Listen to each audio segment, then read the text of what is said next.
Assalomu alaykum. Hurmatli tizim vakillari, aziz ustozlar.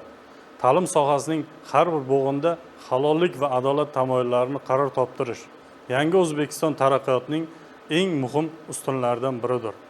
Xususan, bugungi kunda maktabgacha va maktab ta'limi tizimida korrupsiyaning oldini olish, unga olib keluvchi omillarni bartaraf etish borasida chuqur mazmunga ega tizimli islohotlar bosqichma-bosqich hayotga tatbiq etilmoqda.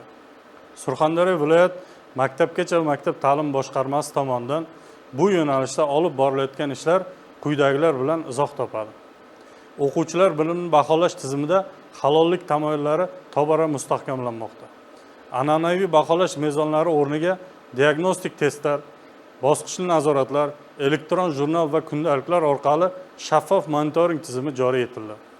Endilikda o'quvchilarning yutuqlari faqat bilim va ko'nikmalar asosida baholanmoqda.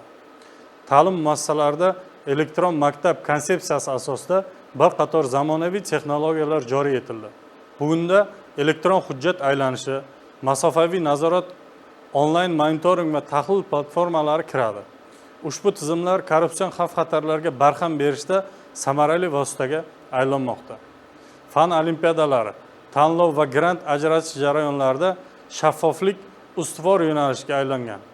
Baholash jarayonlariga mustaqil ekspertlar, zamonaviy test tizimlari, video va texnik kuzatuv vositalari jalb qilinmoqda.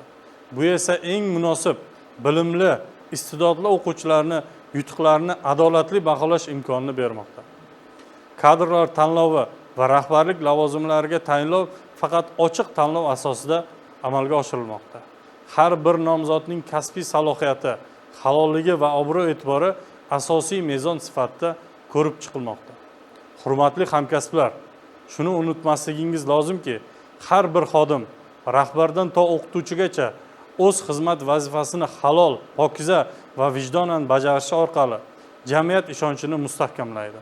Men sizlarni ta'lim tizimida halollikni hayotiy tamoyilga aylantirishga, korrupsiyaga nisbatan mutlaqo murassasiz munosabatda bo'lishga, yosh avlodga namuna bo'lib xizmat qilishga chaqiraman. Korrupsiyasiz ta'lim bizning ertamizga qo'yilgan poydevordir.